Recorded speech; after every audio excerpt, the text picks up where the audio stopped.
ഇതാണ് modern day type റൈറ്ററിന്റെ പ്രീഡീസസർ എന്നറിയപ്പെടുന്നതെന്ന് പറഞ്ഞു പോകണ്ട. നിങ്ങൾക്ക് വേറെ കിട്ടാത്ത പോയിന്റ്സ് ആണെങ്കിൽ പറഞ്ഞിരുന്നു. എടാ സ്റ്റേറ്റ്മെന്റ് ക്വസ്റ്റ്യൻസ് പറയുമ്പോഴത്തേക്ക് നിങ്ങൾ ഈ മെത്തേഡ് കൃത്യമായിട്ട് മനസ്സിലാക്കുക. മെത്തേഡ് എന്ന് പറയുമ്പോഴത്തേക്കുള്ളൂ എല്ലാ സ്റ്റേറ്റ്മെന്റും വായിക്കാൻ നമുക്ക് ഉത്തരത്തിലേക്ക് എത്താൻ പറ്റും. അതാണ് ട്രിക്ക്. ആ ട്രിക്ക് പഠിച്ചാൽ മാത്രമേ ഇന്നത്തെ കാലത്ത് നമ്മൾ PSC പരീക്ഷ സർവൈവ് ചെയ്യത്തുള്ളൂ. നിങ്ങൾ ശ്രദ്ധിക്കുക, നിങ്ങളിവിടെ പഠിപ്പിക്കുക മാത്രമല്ല ഇത് എങ്ങനെ പഠിക്കണം എന്നും കൂടെ കൃത്യമായിട്ട് പറഞ്ഞു തന്നാണ് മുന്നോട്ട് പോകുന്നത്. അതിനുള്ള ട്രിക്കാണ് ഇവിടെ പറഞ്ഞു തരുന്നത്.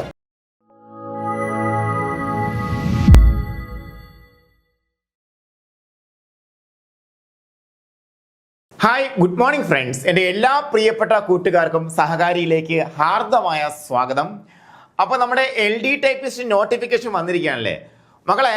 നിങ്ങളെ ഒരുപാട് കാലമായിട്ട് ഇതിൽ നിന്നും ബാക്കിലോട്ട് പിടിച്ചു നിർത്തിയ 2019 മുതൽ ബാക്കിലോട്ട് പിടിച്ചു നിർത്താൻ വേണ്ടിയിട്ടൊക്കെ ബോധപൂർവം ശ്രമിച്ചുകൊണ്ടിരിക്കുന്ന ഒരുപാട് ആൾക്കാരുടെ ഒരുപാട് കുറേ പേര് നിങ്ങൾക്ക് അറിയാം അല്ലേ. ടെലിഗ്രാം ഗ്രൂപ്പിൽ കയറിയാലും എവിടെ കയറിയാലും ഇത് വരില്ല, ഇത് പഠിക്കണ്ട, നിങ്ങൾ വിട്ടോ ഇതിന് വേണ്ടി നിൽക്കണം, എന്നിട്ട് കാര്യമില്ല, സമയങ്ങളല്ലേ ഇങ്ങനെ നമ്മൾ കേട്ട് മടുത്തിരുന്നു. ശരിയല്ലേടാ? നീയും മടുത്തു. നമ്മൾ പലരും മടുത്തിട്ടുണ്ടായിരുന്നു. അപ്പോൾ ഈ കുട്ടികൾ നമ്മളെ അന്നേ വിളിക്കും, സാറേ ഇത് നടക്കുമോ? അപ്പോൾ നമ്മൾ പറയും നടക്കും. എടാ ഇത് നടക്കും, ഈ നോട്ടിഫിക്കേഷൻ വരും, അടുത്ത LD ടൈപ്പിസ്റ്റ് നോട്ടിഫിക്കേഷൻ വരും, ക്ലർക്ക് ടൈപ്പിസ്റ്റ് നോട്ടിഫിക്കേഷൻ വൈകും പറഞ്ഞു. അത് വരില്ല തീരുമാനം ആയിട്ടില്ല. പക്ഷേ ഇനിയും നോട്ടിഫിക്കേഷൻസ് വന്നുകൊണ്ടിരിക്കും. അവസരങ്ങൾ ഉണ്ട്, ഇല്ല എന്നല്ല ഞാൻ പറയുന്നത്. അവിടെയും ചില പ്രശ്നങ്ങളുണ്ട്. അതെല്ലാം നമുക്ക് വെബിനാർ സംസാരിക്കാം. എന്തായാലും നമ്മുടെ കോൾ വന്നു കഴിഞ്ഞു അല്ലെ, LD ടൈപ്പിസ്റ്റ് വേരിയസ് കോൾ വന്നു കഴിഞ്ഞു. ഇനി എന്ത് ചെയ്യുക? ഇതിനു വേണ്ടി കൃത്യമായിട്ട് വർക്ക് ചെയ്യുക. എന്താ പരീക്ഷയുടെ പ്രധാനപ്പെട്ട പ്രത്യേകത? അപേക്ഷിക്കുന്ന 10ൽ ഒരാൾക്ക് ജോലി കിട്ടുന്ന വേറെ ഏതെങ്കിലും PSC പരീക്ഷ ഉണ്ടെന്നുണ്ടെങ്കിൽ ഞാൻ ഈ പരിപാടി മതിയാക്കും. ഇത്രേ ഉള്ളൂ എനിക്ക് പറയാനായിട്ട്. നിങ്ങൾ ഇക്കഴിഞ്ഞ LD ടൈപ്പിസ്റ്റ് പരീക്ഷയുടെ ഓരോ ജില്ലയിലെയും ആപ്ലിക്കൻസിന്റെ എണ്ണവും നിലവിൽ എത്ര അഡ്വൈസ് പോയി എന്ന് നോക്കുക. എന്തായാലും അഡ്വൈസ് ചെറുതായിട്ടോ കുറയും. ഇത്രയും എണ്ണവും ചിലപ്പോൾ അടുത്ത പരീക്ഷയിൽ ഉണ്ടാവണമെന്നില്ല. എന്നാൽ കൂടിയും 12ലോ 13ലോ ഒരാൾക്ക് ജോലി ഉറപ്പിക്കാൻ പറ്റും നമുക്ക് ഈ പരീക്ഷ റാങ്ക് ലിസ്റ്റ്. അപ്പോൾ നമ്മുടെ കോൾ വന്നു കഴിഞ്ഞു. ഇനി എന്ത്, എങ്ങനെ, ഏത് സ്ട്രക്ചറിൽ മുന്നോട്ട് പോകണം എന്നുള്ള കാര്യത്തെക്കുറിച്ചുള്ള എല്ലാ വിവരങ്ങളും നമ്മൾ സൗജന്യ ഗൂഗിൾ മീറ്റ് വെബിനാറിൽ ഡിസ്കസ് ചെയ്യും. അപ്പോൾ നിങ്ങൾ വെബിനാർ പങ്കെടുക്കാൻ വേണ്ടി ചെയ്യേണ്ട കാര്യം, എൻ്റെ നമ്പറിൽ നിങ്ങൾ മെസ്സേജ് ചെയ്താൽ മതി, 9497742944 കേട്ടോ. അപ്പോൾ ഈ നമ്പറിലേക്ക് നിങ്ങൾ മെസ്സേജ് ചെയ്താൽ മതി, വാട്സാപ്പ് മെസ്സേജ് ചെയ്താൽ മതി. നമുക്ക് ഗൂഗിൾ മീറ്റിൽ പങ്കെടുക്കാം. പിന്നെ അതിനോടൊപ്പം നിങ്ങൾ എന്നെ വിളിക്കുന്ന ആൾക്കാർ ദയവേദിയിൽ വാട്സാപ്പിൽ വിളിക്കുക. കാരണം ഞാൻ എപ്പോഴും നേരത്തെ പണ്ടേ ഉള്ള നമ്പറാണ് ഈ നമ്പർ എന്ന് പറയുമ്പോഴത്തേക്ക് ഈ നമ്പറിൽ ഇപ്പോൾ ഇഷ്ടംപോലെ കുട്ടികൾ അല്ലാണ്ട് വിളിക്കും. അപ്പോൾ അത് മിക്കവാറും ഇതിനു വേണ്ടി. അപ്പോൾ എന്തെങ്കിലും കംപ്ലയിൻ്റ് ഉണ്ടെങ്കിൽ മാത്രം എന്നെ വാട്സാപ്പ് വിളിക്കുക. അപ്പോൾ ഇത് എൻ്റെ പേഴ്സണൽ നമ്പർ തന്നെയാണ്. ഓക്കെ, ഈ നമ്പറിലേക്ക് നിങ്ങൾ മെസ്സേജ് ചെയ്യുക. നമുക്ക് കൂടുതൽ വിവരങ്ങളെല്ലാം ഗൂഗിൾ മീറ്റിൽ ഡിസ്കസ് ചെയ്ത് പൊരിപ്പനായിട്ട് തുടങ്ങാം. എന്തായാലും ഇന്ന് നമ്മൾ history of type writer part 1 ഈ ക്ലാസ് നേരത്തെ നമ്മൾ യൂട്യൂബിൽ എടുത്തിട്ടുണ്ട്. പക്ഷേ എന്താ സംഭവം, പുതുതായിട്ടുള്ള അപ്ഡേഷൻസ് അല്ലേ. ഹിസ്റ്ററിയിൽ എന്താ അപ്ഡേഷൻ വരാൻ സാറേ അല്ലേ, അതായത് ചോദിക്കുന്നത്. അപ്ഡേഷൻ ഒന്നുമില്ല, പക്ഷെ എന്താണ്, കുറച്ച് പോയിന്റ്സ് നമ്മൾ ആഡ് ആക്കിയിട്ടുണ്ട്. അതിനോടൊപ്പം ഏറ്റവും ഇമ്പോർട്ടന്റ് പ്രീവിയസ് ഇയർ ക്വസ്റ്റിനോടൊപ്പം ഇതുവരെ വന്നിട്ടുള്ള അല്ലെങ്കിൽ ഇനി ചോദിക്കാൻ സാധ്യതയുള്ള തരത്തിലുള്ള മോഡൽ ക്വസ്റ്റ്യൻസ്, നമ്മുടെ സ്റ്റേറ്റ്മെന്റ് ക്വസ്റ്റ്യൻസ് എങ്ങനെ എലിമിനേഷൻ ടെക്നിക്കിലൂടെ ആൻസർ ചെയ്യാമെന്നും കൂടെ നിങ്ങളെ പഠിപ്പിച്ച് മുന്നോട്ട് പോകാനാണ് നമ്മൾ വന്നിരിക്കുന്നത്. കഴിഞ്ഞ കമ്പനി കൂടെ LD ടൈപ്പിസ്റ്റ് പരീക്ഷയ്ക്ക് ഓർമ്മയുണ്ടെന്ന് കരുതുന്നു. അതായത് ഒരു കാര്യവും ഇല്ലാതെ ABCD എന്ന് കൊടുത്തില്ല, 1 2 3 കൊടുത്ത് താഴെ സ്റ്റേറ്റ്മെന്റ് വന്നിട്ട് അല്ലേ നമ്മളെ തെറ്റിക്കാൻ വേണ്ടി ഒരു കാര്യമില്ലാതെ, സാധാരണ സ്റ്റേറ്റ്മെന്റ് പോലും ഇല്ല അതിനകത്ത് പറയാനായിട്ട്.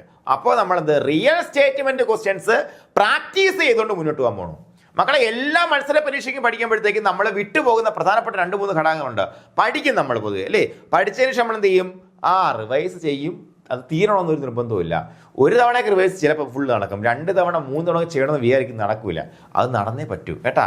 പഠിക്കുക, അതിനോടൊപ്പം ഇരട്ടി എഫേർട്ട് റിവൈസ് ചെയ്യുക. പിന്നെ ഉള്ള നമ്മൾ ശ്രദ്ധിക്കാറില്ല, പ്രാക്ടീസ് ചെയ്യാറുണ്ടോ? അവിടെ എവിടെയൊക്കെ ഉണ്ടല്ലേ, അതല്ല. യു ഷുഡ് പ്രാക്ടീസ് ചെയ്യണം നിങ്ങൾ. പ്രാക്ടീസ് ചെയ്യുക, അവസാനം പെർഫോം ചെയ്യുക. ഇതിന് വേണ്ടിയിട്ട് നമ്മൾ സ്റ്റേറ്റ്മെന്റ് ക്വസ്റ്റ്യൻസ് ഒക്കെ ആദ്യം കാണുന്ന പോലെ പരീക്ഷ ഹാളിൽ പോയി കണ്ടിട്ട് കാര്യമുണ്ടോ? ഇല്ല. അവസാനം ആവശ്യം പോലെ സ്റ്റേറ്റ്മെന്റ് ക്വസ്റ്റ്യൻസ്, അതും എല്ലാ സ്റ്റേറ്റ്മെന്റും വായിക്കാതെ തന്നെ നിങ്ങളെ ഉത്തരത്തിലേക്ക് എത്തിക്കാൻ സഹായിക്കുന്ന തരത്തിലുള്ള എലിമിനേഷൻ ടെക്നിക്ക് അടക്കമാണ് നമ്മൾ പഠിക്കാൻ പോകുന്നത്. ഓക്കെ അല്ലേ? അപ്പൊ അവസാനം വരെയും കാണുക. നിങ്ങളെ ഒരു ഷുവർ കാൻഡിഡേറ്റ് ആണെന്നുണ്ടെങ്കിൽ ഇപ്പൊ തന്നെ ഫോണ് DND മോഡിലാക്കിയിട്ടതിന് ശേഷം കാണുക, പറയുന്നത് കേൾക്കുക, അവസാന നിമിഷം വരെ ഫോളോ ചെയ്യുക, ജോലി വാങ്ങുക. ഓക്കെ, അപ്പൊ നമുക്ക് നോക്കാം. ഒന്നാമത്തെ ചോദ്യം, ഇതൊരു പ്രീവിയസ് ക്വസ്റ്റ്യൻ ആണ്. Typewriter was first invented by, ആരാണിത് കണ്ടെത്തിയത്, അല്ലെങ്കിൽ ആരാണ് ആദ്യമായിട്ട്, അല്ലേ? അപ്പൊ അതിന്റെ ചോദ്യത്തിന് ഉത്തരം സി, ഹെൻറി മില്ലാണ്. നമുക്കറിയാം, എത്ര തവണ PS ചോദിച്ചത് നമുക്കറിയില്ല. ഇനി കാർബൺ പേപ്പർ കണ്ടെത്തിയത് നമുക്ക് എല്ലാവർക്കും അറിയാം, പെല്ലാഗ്രിന ട്യൂറിയാണ്, അല്ലേ? അറിയാത്തവർ അവിടെ സമാധാനമായിട്ടിരിക്കുക, അത് എങ്ങനെ എന്നൊക്കെ കൃത്യമായിട്ട് പറഞ്ഞുതരാം. അതിനോടൊപ്പം the designer of Malayalam type writer keyboard ആരാണ്? NS പണ്ടാലയാണ്, അല്ലേ? കീബോർഡിന്റെയും അതുപോലെ നമ്മുടെ എന്താണ് മലയാളം ഷോർട്ട് ഹാൻഡിന്റെയും ഉപജ്ഞാതാവാണ് NS പണ്ടാലയാണ്. ഇതെല്ലാം പ്രീവിയസ് ആയി ചോദിച്ച ക്വസ്റ്റ്യൻസ് ആണ്. ഈ ഒരു ടോപ്പിക്കിൽ നിന്ന് the year in which Malayalam typewriter was discovered, കണ്ടെത്തിയത് വർഷം എന്നാണ് 935 മലയാളം ടൈപ്പ് റൈറ്റർ കീബോർഡ് കൊണ്ടുവരുന്നത്. അപ്പൊ എന്താ ഒരു ടൈപ്പ് റൈറ്റർ എന്ന് പറഞ്ഞാൽ? വളരെ ലളിതമായിട്ട് പറഞ്ഞാൽ എന്താണ് നമുക്ക് മനസ്സിലാക്കി മുന്നോട്ട് പോകാം. നിങ്ങൾക്ക് എല്ലാവർക്കും അറിയാം, ഇത് കാണാതെ പഠിച്ചു വെക്കേണ്ട യാതൊരു കാര്യവുമില്ല. A mechanical or electro mechanical machine for typing characters. അവിടെ കഴിഞ്ഞു, ഇത്രയേ ഉള്ളൂ. ബാക്കിയുള്ള എല്ലാം എൻ്റെ ഇലാബറേഷൻ ആണ്. എന്താണ് ടൈപ്പ് റൈറ്റർ എന്ന് പറയുമ്പോൾ? ഒരു ഡിവൈസ് ആണ്. അത് മെക്കാനിക്കൽ ആകാം, ഇലക്ട്രോ മെക്കാനിക്കൽ ആകാം. മെക്കാനിക്കൽ എന്ന് പറയുമ്പോഴത്തേക്കും കറണ്ടിന്റെ സഹായം ഇല്ലാതെ മെക്കാനിക്സ് കൊണ്ട് മാത്രം പ്രവർത്തിക്കുന്നത്. ഇലക്ട്രോ മെക്കാനിക്സ് എന്ന് പറയുമ്പോഴത്തേക്കും നമ്മുടെ സംഭവം കുറച്ച് ലളിതമാക്കാൻ വേണ്ടിയിട്ട്, അനായാസമാക്കാൻ വേണ്ടി നമുക്ക് എന്താണ് വലിയ പവറൊന്നും കൊടുക്കാതെ തന്നെ എന്താണ് നമുക്ക് തൊട്ടാൽ തന്നെ ടച്ച് ടൈപ്പിംഗ് പോസിബിൾ ആക്കുന്ന തരത്തിൽ ഇലക്ട്രോ മെക്കാനിക്കൽ മെഷീൻസ് ആണ്. എന്തിനു വേണ്ടി? ടൈപ്പിംഗ് ക്യാരക്ടേഴ്സ് പേപ്പറിൽ ഇംപ്രിന്റ് ചെയ്യുക എന്നുള്ളതാണ് ടൈപ്പ് റൈറ്ററിന്റെ ലക്ഷ്യം എന്ന് പറയുമ്പോഴത്തേക്ക്. അറിയാം. ഇനി typically a typewriter has array of keys, അല്ലെ? ഒരു അറേ ഓഫ് കീസ് ഉണ്ടായിരിക്കും. And each one causes a different single character to be produced on paper by striking an inked ribbon selectively against the paper with a type element. അല്ലേ? ഇതിന്റെ എൻഡിൽ ഒരു type element ഉണ്ടായിരിക്കും. ആ type element വെച്ചിട്ട് ഒരു റിബണിന്റെ സഹായത്തോടെ ഒരു പേപ്പറിൽ നമ്മൾ ഇതിനെ റിപ്പീറ്റഡ് ആയിട്ട് സ്ട്രൈക്ക് ചെയ്ത് ഓരോ ലെറ്റേഴ്സ് അല്ലെങ്കിൽ ക്യാരക്ടേഴ്സും പതിപ്പിക്കും. ഇതാണ് ടൈപ്പ് റൈറ്റർ എന്ന് പറയുമ്പോഴത്തേക്കും. ഓക്കെ, ഇത് കാണാൻ പഠിക്കേണ്ട കാര്യമല്ല കേട്ടോ. അപ്പൊ എന്താ സംഭവം? ഫ്രാൻസെസ്കോ റാംബസെറ്റോ, ചരിത്രത്തിൽ ആദ്യം നോക്കോ, ഇറ്റാലിയൻ പ്രിന്റ് മേക്കർ ആയിരുന്ന ഫ്രാൻസെസ്കോ റാംബസെറ്റോ സ്ക്രിച്ചുറ ടാറ്റൈൽ എന്ന് പറയുന്ന ഒരു മെഷീൻ കൊണ്ടുവരുന്നു. അദ്ദേഹം പേറ്റന്റിനൊന്നും അപേക്ഷിച്ചില്ല.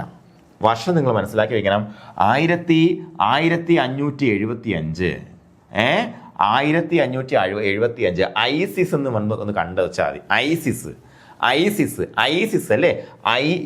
IS ഇങ്ങനെ ഇല്ലേടേ ഏകദേശമൊക്കെ? ഐസിസ് 1570 ഇങ്ങനെ ഞാൻ പഠിച്ചിരിക്കുന്നത്. അപ്പോ എന്താ സംഭവം? എടേ ഫ്രാൻസെസ്കോ റാംബസെറ്റോ ഏത് രാജ്യക്കാരനാടേ? പുറം പാർട്ടിയാ. ആരാണ്? ഇറ്റാലിയൻ പ്രിന്റ് മേക്കർ ആണ്, അല്ലെ? അദ്ദേഹം എന്ത് ചെയ്യുന്നു? സ്ക്രിച്ചുറ ടാറ്റയിൽ കൊണ്ടുവരുന്നു. A machine to impress letters in papers. Clear ആണ്? അപ്പോൾ ഈ വർഷം ഓർത്തിരിക്കാൻ ISIS എന്ന് തന്നെ ഞാൻ പറയും കോഡ്. എല്ലാത്തിനും കോഡൊന്നുമില്ല. എന്നാലും പൊന്നുമക്കളെ, ക്രിസ്തു ജനിച്ചതിന് ശേഷം ഒരു 575 വർഷം കഴിഞ്ഞപ്പോഴത്തേക്കാണ് ഈ സംഭവം. 1575 വർഷം കഴിഞ്ഞപ്പോൾ, അല്ലേ? ക്രിസ്തു ബിഫോർ ക്രൈസ്റ്റ്, ശരി, AD. അപ്പോ AD 1575 Francesco Rampazetto, Italian print maker ആയ ഫ്രാൻസിസ്കോ റാംബസെറ്റോ എന്ത് ചെയ്തു? സ്ക്രിച്ചുറ ടാറ്റൈൽ ഒന്ന് പറഞ്ഞു പോയ മക്കളെ, ഇപ്പൊ തന്നെ പഠിച്ചു പോകാം നമുക്ക് കേട്ടോ. അതാണ് സാഗരയുടെ ക്ലാസ്സിന്റെ പ്രത്യേകത. സ്ക്രിച്ചുറ ടാറ്റൈൽ എന്ന് പറയുന്ന ആ ഒരു ഉപകരണം നിർമ്മിച്ചു. ISIS വർഷം 1575. ഇനി മറക്കൂലല്ലോ, മറക്കരുത്. അങ്ങനെ മറക്കാനുള്ള സാഹചര്യം ഉണ്ടാക്കിയാൽ ഈ ക്ലാസ് കൊണ്ട് യാതൊരു പ്രയോജനവുമില്ല. നിങ്ങളുടെ കാർഡ് മൂടുന്ന് പഠിക്കേണ്ട, നിങ്ങൾ എന്താ പഠിച്ചിരിക്കേണ്ടത്, എന്താ ചോദിക്കുന്നത്, അത്രമാത്രം പഠിച്ചാൽ മതി. എന്താ വില്യം ഹെൻറി മില്ലിന്റെ സംഭാവന? ഫസ്റ്റ് പേറ്റന്റ് ടൈപ്പ് റൈറ്റർ വർഷം ഇവിടെ ചോദിക്കും. എന്താണ്? 1714 ആദ്യത്തെ പേറ്റന്റ് കിട്ടിയ ടൈപ്പ് റൈറ്റർ. സ്ക്രിച്ചുല ടാറ്റയിൽ ഉണ്ടാക്കിയെങ്കിലും അവിടെ പേറ്റന്റിന് വേണ്ടി ഒന്നും ആരും അപേക്ഷ കൊടുത്തിട്ടുണ്ടായിരുന്നില്ല. ആദ്യമായിട്ട് പേറ്റന്റ് കിട്ടിയ ആർക്കാ? വില്യം ഹെൻറി മില്ലിനാണ്. ഇതായിരുന്നു ആ ഉപകരണം. എന്താണ്? William Henry mill.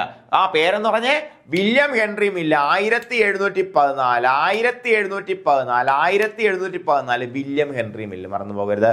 ISIS 1575 എന്ത്? സ്ക്രിച്ചുറ ടാറ്റയില്. 1714 വില്യം ഹെൻറി മില്ല് എന്ത് ചെയ്യുന്നു? ആദ്യത്തെ ടൈപ്പ് റൈറ്റിംഗ് മെഷീൻ പേറ്റന്റ് എടുക്കുന്നു. ഇനി എന്താ സംഭവം? ജെയിംസ് വാട്ട് എന്ന് പറയുമ്പോഴത്തേക്കും ഇതൊരു കുഞ്ഞ് ക്ലാസ് ആണടാ. നമുക്കത് കൃത്യമായിട്ട് നിങ്ങൾ ഓർത്തിരിക്കുക.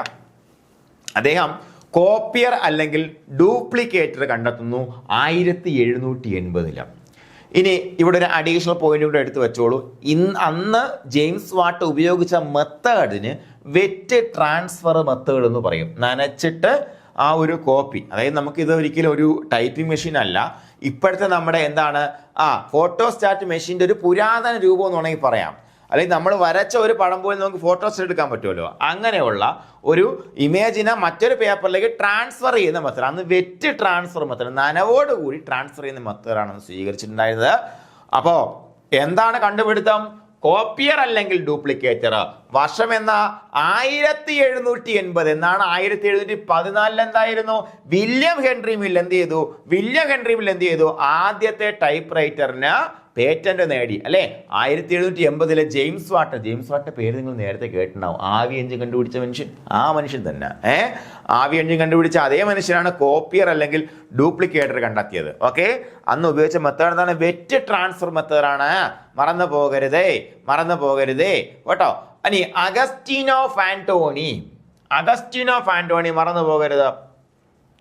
ഒരു മെക്കാനിക്കൽ ടൈപ്പ് റൈറ്റർ കൊണ്ടുവരുന്നു 1802. ഇവിടെ അഗസ്റ്റിനോ ഫാന്റോണി കരോളിനോ ഫാന്റോണിക്ക് സഹായത്തിന് വേണ്ടി കൊണ്ടുവന്ന സാധനമാണ് ഈ ടൈപ്പ് റൈറ്റർ എന്ന് പറയുന്നുണ്ട്. ഇനി അതല്ല, ഈ അഗസ്റ്റിനോ ഫാന്റോണിയും കരോളിനോ ഫാന്റോണിയും സുഹൃത്തായിട്ടുള്ള പെല്ലാഗ്രിനോ ടൂറി ഉണ്ടായിരുന്നു. അയാൾ ഈ കുട്ടിയുടെ ലൈനായിരുന്നൊക്കെ പറയുന്നുണ്ട്. ഈ കുട്ടിക്ക് ഹെൽപ്പ് ചെയ്യാൻ വേണ്ടിയിട്ട് കൗണ്ടസ് കരോളിന ഫാന്റോണി, കൗണ്ടസ് എന്ന് പറയുമ്പോഴത്തേക്കും പ്രഭുവും പ്രഫിയും അല്ലേ? അപ്പോൾ അന്നത്തെ ഒരു ഇറ്റലിക്കാരാണ് അവരും, അതും പുറംപാർട്ടിയാ. അപ്പോൾ അങ്ങനെ രണ്ട് കഥകളുണ്ട്. എന്നാൽ കൂടിയും നമുക്ക് ഏറ്റവും കൂടുതൽ വിശ്വാസ്യമായിട്ടുള്ള ഏറ്റവും കൂടുതൽ ടെക്സ്റ്റിലൊക്കെ ഉള്ളത് അഗസ്റ്റിനോ ഫാന്റോണിയാണ് ആദ്യമായിട്ട് ഈ മെക്കാനിക്കൽ ടൈപ്പ് റൈറ്റർ ഇൻട്രൊഡ്യൂസ് ചെയ്യുന്നതെന്ന് പറഞ്ഞിരിക്കുന്നത്. അപ്പോൾ എന്തിനാണ്? അദ്ദേഹത്തിൻ്റെ ബ്ലൈൻഡ് ആയിട്ടുള്ള സിസ്റ്റർ ആയിട്ടുള്ള കരോളിനോ ഫാന്റോണിയെ സഹായിക്കാൻ വേണ്ടിയിട്ടാണ് മെക്കാനിക്കൽ ടൈപ്പ് റൈറ്റർ ഉണ്ടാക്കുന്നത് ആദ്യം 1802. ആരുടെ? അഗസ്റ്റിനോ ഫാന്റോണി. ആരാണ്? അഗസ്റ്റിനോ ഫാന്റോണി. ഈസ് ഇറ്റാലിയൻ അല്ലേ? ഇറ്റാലിയനാണ്. ഇനി അപ്പോൾ Agostino Fantoni, Carolina Fantoni sister, mechanical typewriter. വർഷം 1802. 1714 നമ്മൾ പഠിച്ചു, 1575 പഠിച്ചു. സ്ക്രിച്ചുറ ടാറ്റയിൽ ഹെൻറി മില്ലിൻ്റെ ആദ്യത്തെ പേറ്റന്റ് 1714. പിന്നെ എന്താ 1702 അഗസ്റ്റിനോ ഫാന്റോണി എന്ത് ചെയ്തു? കണ്ണ് കാണാത്ത അനിയത്തിക്ക് എഴുതാൻ വേണ്ടിയിട്ട് ഒരു മെക്കാനിക്കൽ ടൈപ്പ് റൈറ്റർ കൊണ്ടുവരുന്നു. ഇനിയാണ് അവരുടെ സുഹൃത്തായിട്ടുള്ള പെല്ലാഗ്രിനോ ടൂറിയുടെ ശരിക്കുള്ള സംഭാവന പറയുന്നത്. ടൂറി എന്ത് ചെയ്തു? ഫാന്റോണിയുടെ മെഷീൻ ഇംപ്രൂവ് ചെയ്തു എന്നുള്ളതാണ് മറ്റൊരു പ്രത്യേകത. അതിനുശേഷം കാർബൺ പേപ്പർ കണ്ടുപിടിച്ചു. PVS ക്വസ്റ്റ്യൻ ചോദിച്ചിട്ടുണ്ട്, ഇതെല്ലാം ചോദിച്ചിട്ടുള്ളതാണ്. 1808 കാർബൺ പേപ്പർ കണ്ടെത്തുന്നു. 1802 എന്ത്? മെക്കാനിക്കൽ ടൈപ്പ് റൈറ്റർ കൊണ്ടുവന്നത്. അതില് നമുക്ക് എന്താ കാർബൺ പേപ്പറിന്റെ ഉപയോഗം? എത്ര കോപ്പി വേണമെങ്കിലും എടുക്കാം അല്ലേ? നല്ല പവറിൽ അടിച്ചാൽ 5 or 10 കോപ്പി, 10 കോപ്പിയൊക്കെ നടക്കുമെന്ന് എനിക്കറിയില്ല. എന്തായാലും 4-5 കോപ്പി അടിപൊളിയായിട്ട് നമുക്ക് ചെയ്യാൻ പറ്റും. നല്ല പവറിൽ ടക്ക് ടക്ക് ടക്ക് ടക്ക് എന്ന് അടിച്ചാൽ നല്ല രസമല്ലേ അടിക്കാനായിട്ട്? എനിക്ക് ഭയങ്കര ഇഷ്ടമാണ് ഈ സൗണ്ട് ടക്കടക്കടക്കടക്കടക്കടക്കടാന്ന് കേട്ടോണ്ടിരിക്കാൻ. അതുകൊണ്ട് തന്നെ ഞാൻ കമ്പ്യൂട്ടറിൽ ടൈപ്പ് ചെയ്യുമ്പോഴത്തേക്കും ഞാൻ ആ ടൈപ്പ് അടിക്കുമ്പോഴത്തേക്കും അല്ലെങ്കിൽ പറഞ്ഞ പോലെ സ്പേസ് ബാറൊക്കെ തട്ടുമ്പോഴത്തേക്കും ഞാൻ സൗണ്ട് കേൾപ്പിച്ച് തട്ടോളൂ. ലാപ്ടോപ്പിൽ ഞാൻ അങ്ങനെ തട്ടോളൂ. അത് ഒരു ശീലമായിപ്പോയി. അപ്പോൾ അത് നല്ല രസമുള്ളൊരു പരിപാടിയാണ്. എനിക്ക് അത് നിങ്ങൾക്ക് എൻജോയ് ചെയ്ത് ടൈപ്പ് ചെയ്യുന്ന ആൾക്കാർക്ക് എൻജോയ് ചെയ്യാൻ പറ്റുന്നത് നല്ലൊരു ജോലിയാണ്. കാരണം ഇങ്ങനെ അല്ലേ? ഓക്കെ, പെല്ലാഗ്രിനോ ടൂറി എന്ത് ചെയ്യുന്നു? കാർബൺ പേപ്പർ കണ്ടെത്തുന്നു 1808. അപ്പോൾ 1802 എന്താ സംഭവിച്ചേ? മെക്കാനിക്കൽ ടൈപ്പ് റൈറ്റർ കൊണ്ടുവരുന്നു. 1714 എന്താ സംഭവിച്ചേ? 714 എന്താ സംഭവിച്ചേ? ഹെൻറി മില്ല് ആദ്യത്തെ ടൈപ്പ് റൈറ്റർ പേറ്റന്റ് എടുക്കുന്നു. ഐസിസിൽ എന്താ സംഭവിച്ചത്? 1575 എന്താ നമ്മുടെ സ്ക്രിച്ചുറ ടാറ്റയിൽ കണ്ടെത്തുന്നു. അപ്പോൾ ഈ പെല്ലാഗ്രിനോ ടൂറിയാണ് കാർബൺ പേപ്പർ ചോദിച്ചിട്ടുണ്ട്. പ്രീവിയസ് ക്വസ്റ്റൻ ആണ് ചോദിച്ചിട്ടുണ്ടേ, പഠിച്ചു വെച്ചോണം. 1808 കേട്ടോ. ഇനി അടുത്തത് ടൈപ്പോഗ്രാഫർ അല്ലെങ്കിൽ ടൈപ്പോ റൈറ്റർ 1829. 1829 1802 1808 1829 1800കളിൽ വളരെ വലിയ വ്യത്യാസങ്ങൾ ഉണ്ടാകുന്നു അല്ലേ? ആരുടെ? അമേരിക്കക്കാരനായിട്ടുള്ള ഓണറബിൾ വില്യം ബർട്ട് അല്ലെങ്കിൽ വില്യം ആസ്റ്റിൻ ബർട്ട് എന്ന് പറയുന്ന വ്യക്തിയാണ് 1829 ടൈപ്പോ റൈറ്റർ അല്ലെങ്കിൽ ടൈപ്പോഗ്രാഫർ എന്ന് പറയുന്ന ഉപകരണം കണ്ടുപിടിക്കുന്നത്. മോഡേൺ ഡേ ടൈപ്പ് റൈറ്ററിന്റെ പ്രിഡിസസർ എന്ന് അറിയപ്പെടുന്നു. മുൻഗാമി എന്നറിയപ്പെടുന്നു. ആരാണ്? മോഡേൺ ഡേ ടൈപ്പ് റൈറ്ററിന്റെ പ്രിഡിസസർ ആരാണെന്ന് ചോദിച്ചാൽ ടൈപ്പോഗ്രാഫർ അല്ലെങ്കിൽ ടൈപ്പ് റൈറ്റർ ആണ്. ചരിത്രത്തിൽ അങ്ങനെ എഴുതപ്പെട്ടിട്ടുണ്ട്. ഓക്കെ അല്ലേ? ഓക്കെ, പക്ഷേ കണ്ടാൽ നമുക്ക് അതുപോലും തോന്നുകയല്ല അല്ലേ, പക്ഷെ എന്നാലും ഇങ്ങനെയാണ് പറയപ്പെടുന്നത്. അപ്പോൾ വില്യം ഓസ്റ്റിൻ ബർട്ട് അമേരിക്കക്കാരാണെന്ന് മറന്നു പോകണ്ട. 1829 ടൈപ്പോഗ്രാഫർ അല്ലെങ്കിൽ ടൈപ്പ് റൈറ്റർ വന്നതെന്ന് മറന്നു പോകണ്ട. ഇതാണ് മോഡേൺ ഡേ ടൈപ്പ് റൈറ്ററിന്റെ പ്രീഡീസസർ എന്നറിയപ്പെടുന്നതെന്നും മറന്നു പോകണ്ട. നിങ്ങൾക്ക് വേറെ കിട്ടാത്ത പോയിന്റ്സ് ആണ് ഈ പറഞ്ഞു തരുന്നത്. ഓക്കെ അല്ലേ മക്കളെ? ഓക്കെ, അപ്പോൾ അതുപോലെ NS പണ്ടാല PSC റിപ്പീറ്റഡ് ആയിട്ട് ചോദിക്കുന്ന ചോദ്യമാണ്. NS പണ്ടാല എന്താണ്? He invented Malayalam type writer 1935 ആണ് മലയാളം കീബോർഡ് അദ്ദേഹം ഇൻട്രൊഡ്യൂസ് ചെയ്യുന്നത് കേട്ടോ. അതുപോലെ മലയാളം ഷോർട്ട് ഹാൻഡ് 1926 അത് മലയാളം ചുരുക്കെഴുത്ത് എന്ന പുസ്തകത്തിന്റെ രൂപത്തിലാണ് മലയാളം ഷോർട്ട് ഹാൻഡിന്റെ ഒരു സംഗ്രഹം അദ്ദേഹം എന്ത് ചെയ്യുന്നത്, കൊണ്ടുവരുന്നത് കേട്ടോ. അപ്പൊ 2 വർഷവും കൃത്യമായിട്ട് ഓർത്തിരിക്കുക. രണ്ടും മാറി മാറി PSC ചോദിച്ചിട്ടുണ്ട്. എന്താണ്? മലയാളം ടൈപ്പ് റൈറ്റർ കൊണ്ടുവന്ന വർഷം 935, മലയാളം ഷോർട്ട് ഹാൻഡ് 926. മറന്നു പോകരുത്. NS പണ്ടാല കണ്ടോ, നല്ല മനോഹരനായ വ്യക്തിയല്ലേ, മലയാളിയാണ്. ഓക്കെ, അപ്പോൾ നമ്മൾ ആദ്യമായിട്ടുള്ള കാര്യങ്ങൾ നമ്മൾ ഒന്നുകൂടെ ഓർക്കാൻ വേണ്ടിയിട്ട് ഒരു ചെറിയ ഒരു കോളം എഴുതുകയാണ്. എടാ നിങ്ങൾ ശ്രദ്ധിക്കുക, നിങ്ങളിവിടെ പഠിപ്പിക്കുക മാത്രമല്ല ഇത് എങ്ങനെ പഠിക്കണം എന്നും കൂടെ കൃത്യമായിട്ട് പറഞ്ഞു തന്നാണ് മുന്നോട്ട് പോകുന്നത്. അതിനുള്ള ട്രിക്കാണ് ഇവിടെ പറഞ്ഞു തരുന്നത്. ഓക്കെ, ആ ട്രിക്ക് എന്ന് പറയുന്നത് വേറെ ഒന്നുമല്ല മക്കളെ. എടാ ഞാൻ പണ്ട് പഠിച്ച സമയത്ത് ഞാൻ ഉപയോഗിച്ച കാര്യമാണ്. എനിക്ക് ഈ പേരുകൾ അതുപോലെ വർഷങ്ങൾ ഇൻവെൻഷൻസ് ഇതൊക്കെ പഠിക്കാൻ ഭയങ്കര പാടുള്ളൊരു വ്യക്തിയായിരുന്നു ഞാൻ, ഇപ്പോഴുമാണ്. അതുകൊണ്ട് തന്നെ എൻ്റെ ട്രിക്കാണ് ഞാൻ പറഞ്ഞു തരുന്നത്. എടാ നിങ്ങൾ ഇതേപോലെ ഒരു പറ്റ് ബുക്കിൽ ഈ സാധനം എഴുതി വെക്കണം. ഇതൊരു 3 ക്ലാസ് കൊണ്ട് നമ്മുടെ ഈ ഹിസ്റ്ററി തീരും കേട്ടോ. അത് കഴിഞ്ഞിട്ട് നിങ്ങൾക്ക് ഇതേപോലെ ലിസ്റ്റ് ഔട്ട് ചെയ്യാനുള്ള ചാർട്ട് ചെയ്യാനുള്ള സാധനങ്ങൾ എന്താണെന്ന് പറഞ്ഞു തരും. ഇത് ചെയ്യുമ്പോൾ ഉണ്ടാകുന്ന ഗുണം എന്താണെന്ന് വെച്ച് കഴിഞ്ഞാൽ നിങ്ങൾക്ക് റിവേഴ്സ് മെമ്മറി വഴി ഓർത്തെടുക്കാൻ പറ്റും. ഒരു എഫേർട്ടും ഇല്ലാതെ പഠിച്ചെടുക്കാൻ പറ്റും. തെറ്റാതെ പഠിക്കാൻ പറ്റും. ഒരു തെറ്റും ഇല്ലാതെ പഠിക്കാൻ പറ്റും. അതാണ് എൻ്റെ പ്രത്യേകത. അപ്പോൾ ആദ്യം നിങ്ങൾ എന്ത് ചെയ്യുക, കയ്യിൽ മടക്കി വെക്കാൻ പറ്റുന്നൊരു ചെറിയ ബുക്ക് വാങ്ങുക. ബുക്കിലെറ്റ് പറ്റ് ബുക്കില്ലേ, പണ്ട് നമ്മൾ കണക്കെഴുതുന്ന നമ്മുടെ നാട്ടിലും ഉണ്ടായിരുന്നു. നമ്മളെ വീട്ടിൽ പണ്ട് പട്ട് ബുക്ക് ഉണ്ടായിരുന്നു, ഇപ്പോൾ ഇല്ലെന്നാണ് തോന്നുന്നത്. ഉണ്ടോ എനിക്കറിയാൻ വയ്യ. അതായത് നമുക്ക് ഈ പൈസ ഇല്ലാത്ത സമയത്ത് എല്ലാ ദിവസവും സാധനം വാങ്ങണ്ടേ, എല്ലാ ദിവസവും പൈസ ഈ കാണില്ലല്ലോ, എന്തെങ്കിലും അല്ലേ പൈസ കൂലിയൊക്കെ കിട്ടുക അല്ലേ. അപ്പോൾ ഇതൊക്കെ ഓണത്തിന് കിട്ടുന്ന ബോണസ് വെച്ചൊക്കെയാണ് നമുക്ക് പൈസ കൊടുക്കുന്നത്. അപ്പോൾ കടക്കാരും നിർബന്ധമായും കടം തന്നു കൊടുത്തേ പറ്റത്തുള്ളൂ. കടം കടം കടം ആണ്. അപ്പോൾ ഇന്ന് കട എഴുതി വയ്ക്കണ്ടേ, അതിനാണ് പറ്റ് ബുക്ക് ഉള്ളത്. അങ്ങനെ ഒരു പറ്റ് ബുക്ക് നിങ്ങൾ വാങ്ങണം. വാങ്ങിയിട്ട് 1575 ഒരു കളർ കൊണ്ട് എഴുതുക. ഫ്രാൻസിസ്കോ റാംബസെറ്റോ അതേ കളർ കൊണ്ട് എഴുതുക. സ്ക്രിച്ചുറ ടാറ്റയിൽ അതേ കളർ ഉണ്ട്. ഒറ്റ കളർ കൊണ്ട് ഇത് ഇത്രയായിട്ട് എഴുതുക. മഞ്ഞ കഴിഞ്ഞാൽ പച്ച എടുക്കാം. അടുത്ത 74 William Henry mill first panel type writer. അതുപോലെ 880 അടുത്ത ഇതിപ്പോൾ റെഡ് എടുക്കാം. പച്ച, റെഡ്, നീല അങ്ങനെ എടുക്കാം. James Watt copier duplicator. ഇതിങ്ങനെ എഴുതി വയ്ക്കുക. ഒറ്റ തവണ എഴുതാകൂ.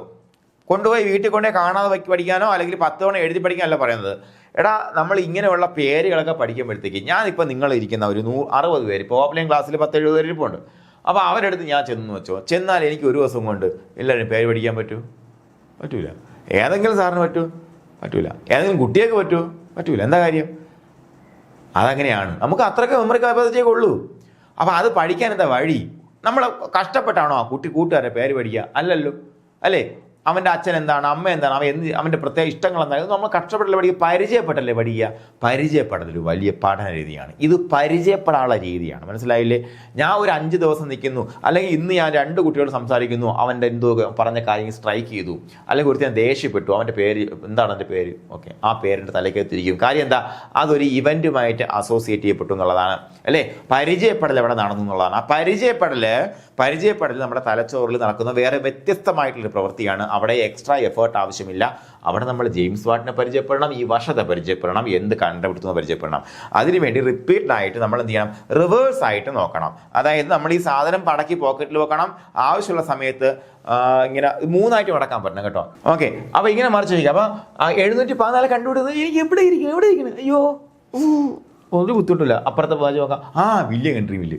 മറ്റെനിക്ക് മനസ്സിലായി എന്താണ് അത്, ആദ്യത്തെ പേരൻ്റ് ആയിരിക്കും. ഓക്കെ, അത് കിട്ടി. എന്താ സന്തോഷം. ഇനി നാളെ അല്ലെങ്കിൽ മറ്റന്നാൾ 714 അത് വില്യം ഹെൻറി മില്ലാണ് തോന്നുന്നു. ഓക്കെ, പരിചയമുണ്ട്, നേരത്തെ നോക്കിയല്ലേ. ഇതാണ് സംഭവം. ഇത് നിങ്ങൾ ചെയ്യുമോ പൊന്നുമക്കളെ? ചെയ്യുമോ? ചെയ്താൽ കൊള്ളാം. നിങ്ങൾക്ക് ഇനിയും കുറേ പഠിക്കാനല്ല കേട്ടോ. ഇതേപോലെ 3 പേജും കൂടെ ഉണ്ട് പഠിക്കാൻ. അപ്പോഴത്തേക്കും ഇതും കൂടെ ഇത്രയൊക്കെ എൻ്റെ തലയ്ക്കകത്തിരിക്കുമല്ലോ. നമുക്ക് ഇപ്പോൾ ഈ ക്ലാസ് കഴിയുമ്പോൾ തോന്നുന്നു, എനിക്ക് ഓർമ്മയുണ്ട് സാറേ, എനിക്ക് വില്യം ഹെൻറി മില്ല്, ഓസ്റ്റിൻ ബർട്ട്, എനിക്ക് എല്ലാം ഓർമ്മയുണ്ട്, എനിക്കെല്ലാം ആവശ്യമില്ല. മറന്നുപോടേ. മറന്നു പോകാതിരിക്കുന്ന വഴിയെ പറഞ്ഞാൽ അതുകൊണ്ട് ഇത് ചെയ്യണം കേട്ടാ. 5 വർഷത്തെ എക്സ്പീരിയൻസിൻ്റെ പുറത്ത് പറയുന്ന കാര്യങ്ങളാണ് ചെയ്തേക്കണം. ചെയ്യുമല്ല? ഓക്കെ. ഇനി നമുക്ക് സ്റ്റേറ്റ്മെന്റ് ക്വസ്റ്റ്യൻസ് ആണ് നോക്കാം. എടാ സ്റ്റേറ്റ്മെന്റ് ക്വസ്റ്റ്യൻസ് പറയുമ്പോഴത്തേക്ക് നിങ്ങൾ ഈ മെത്തേഡ് കൃത്യമായിട്ട് മനസ്സിലാക്കുക. മെത്തേഡ് എന്ന് പറയുമ്പോഴത്തേക്കുള്ളൂ എല്ലാ സ്റ്റേറ്റ്മെന്റും വായിക്കാൻ നമുക്ക് ഉത്തരത്തിലേക്ക് എത്താൻ പറ്റും. അതാണ് ട്രിക്ക്. ആ ട്രിക്ക് പഠിച്ചാൽ മാത്രമേ ഇന്നത്തെ കാലത്ത് നമ്മൾ PSC പരീക്ഷയിൽ സർവൈവ് ചെയ്യത്തുള്ളൂ. നോക്കാം. Which of the following statement is or are incorrect about the timeline and nationalities in typewriter history? നോക്കാം. തെറ്റായ പ്രസ്താവനയാണ് ചോദിച്ചിരിക്കുന്നേ. അപ്പൊ എന്റെ ആദ്യത്തെ പരിപാടി എന്താണ്? ഇൻകറക്റ്റ്. ഇതങ്ങ് മാർക്ക് ചെയ്യുക. മാർക്ക് ചെയ്യുമ്പോൾ ഇത് തെറ്റാണ് എന്ന് പെട്ടെന്നൊരു ഉത്തരം കിട്ടാൻ വേണ്ടിയിട്ടാണ്. നമുക്ക് തെറ്റാ ചോദിച്ചിരിക്കുന്നേ എന്നൊരു പെട്ടെന്ന് ധാരണ കിട്ടാൻ വേണ്ടിയിട്ടാണ്. ഇതൊന്നും അത്ര ഇതല്ല. നിങ്ങൾക്ക് വേണമെങ്കിൽ ചെയ്യാം.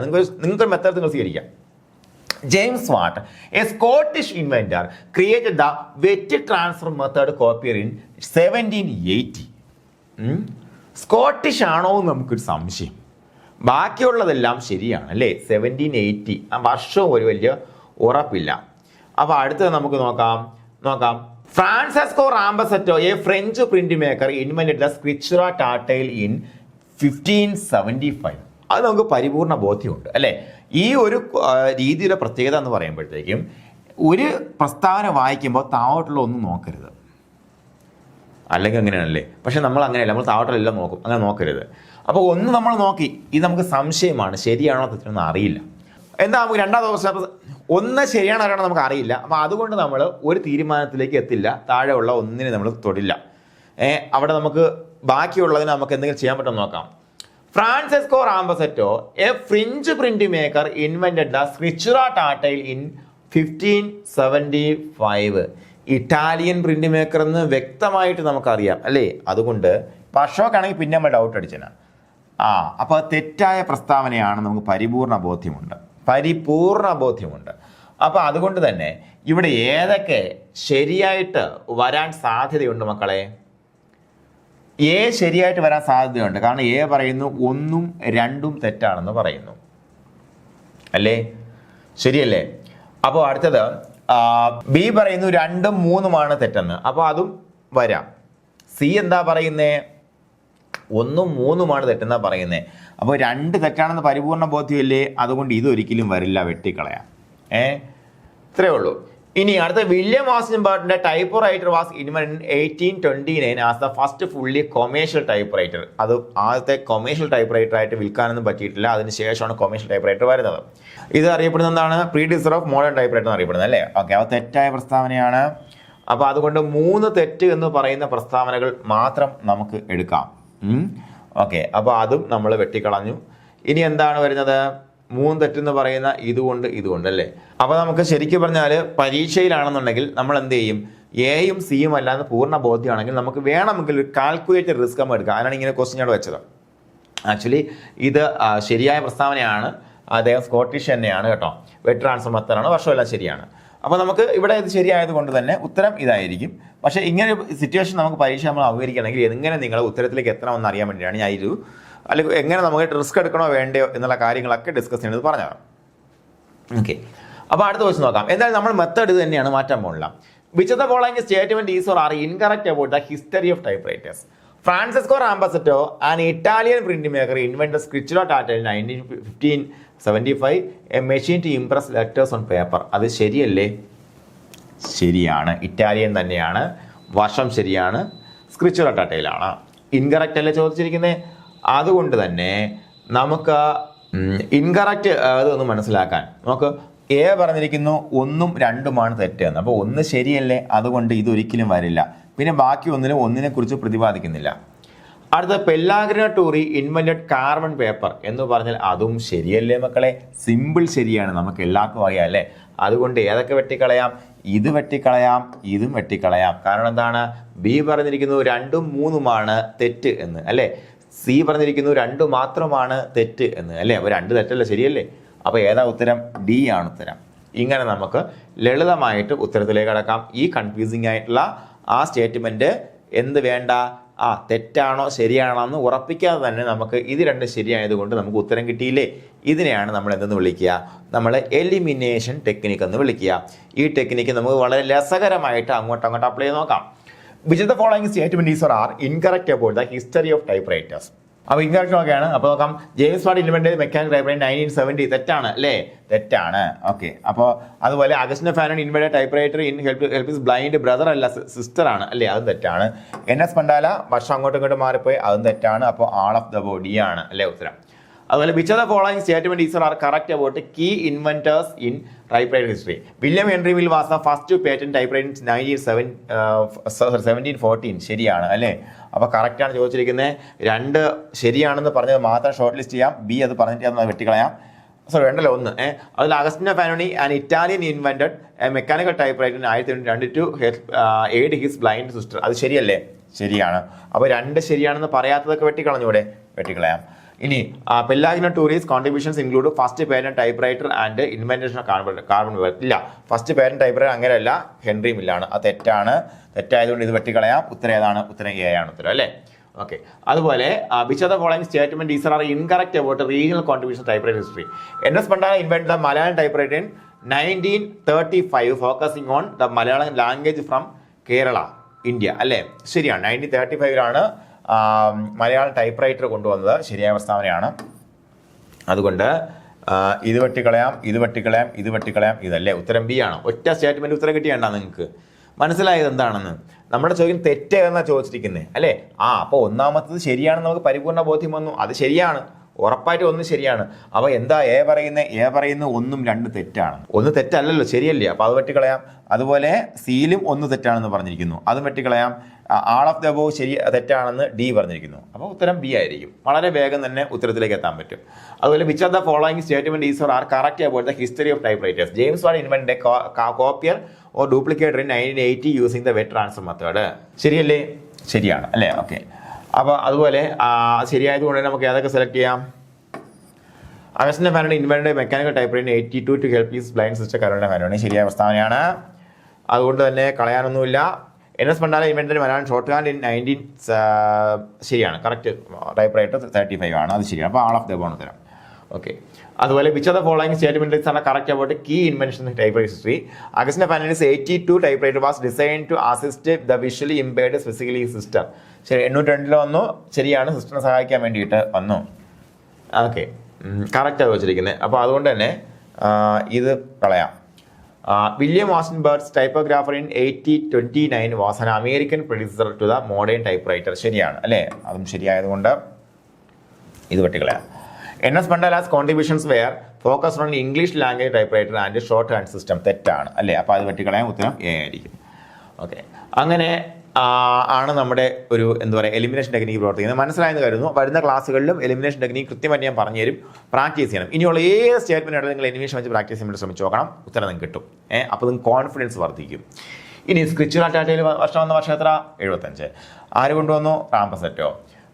ഇൻവെന്റഡ് സ്ക്രിച്ചുവൽ ഡാറ്റയിൽ. First patent William Henry Mill. വർഷം ഏത്? 1714. ഡ്യൂപ്ലിക്കേറ്റർ കൊണ്ടുവന്നാലാണ് ജെയിംസ് വാട്ട്. മെത്തേഡ് എന്താണ്? Wet transfer method. കോപ്പിയർ കൊണ്ടുവന്ന വർഷം 80. Typewriter mechanical typewriter 802. Carbon paper കൊണ്ടുവന്ന ആരാണ്? ടൂറിയെ 808. ഓക്കെ. അതുപോലെ ടൈപ്പോഗ്രാഫർ കൊണ്ടുവന്ന ആരാണ്? William Austin Burt. അദ്ദേഹം ആരായിരുന്നു? അമേരിക്കൻ ആയിരുന്നു. വർഷം 1929. മലയാളം ടൈപ്പ് റൈറ്റർ കൊണ്ടുവന്നാണ് എൻ.എസ്. മണ്ടാല. അതുപോലെ മലയാളം ഷോർട്ട് ഹാൻഡ് ആരാണ്? എൻ.എസ്. മണ്ടാല. ഇനി Malayalam typewriter invented in the year 35. Short ഹാൻഡിൻ്റെ വർഷവും കൃത്യമായിട്ട് ഓർത്തിരിക്കുക. അപ്പോൾ മക്കളെ നമുക്ക് അടിപൊളിയായിട്ട് പഠിച്ച് മുന്നോട്ട് പോകണം. ഇതുപോലെ ഇതിൻ്റെ പരീക്ഷ ഇതിനോടൊപ്പം ഉണ്ടായിരിക്കും. ഈ പരീക്ഷ നിങ്ങൾ എഴുതണം, എഴുതി പ്രാക്ടീസ് ചെയ്യണം, പൊരിക്കണം, തകർക്കണം. നമുക്ക് ഇത്തവണ LD ടൈപ്പിസ്റ്റ് 14 ജില്ലകളുടെയും 1ാം റാങ്ക് സഹകാരിയുടെ ചുണക്കുട്ടികളുടെ കയ്യിലിരിക്കണം, ഇരുത്തും. ഓക്കെ. അപ്പോൾ എല്ലാ കൂട്ടുകാർക്കും അഡ്വാൻസ്ഡ് ആയിട്ട് വിജയാശംസകൾ നേരുകയാണ്. Thank you once again. അപ്പോൾ വെബിനാറിൽ പങ്കെടുക്കാൻ മറക്കണ്ട. താഴെ കാണുന്ന നമ്പറിൽ കൃത്യം മെസ്സേജ് ചെയ്യുക. നമുക്ക് നേരിട്ട് കാണാം. Thank you.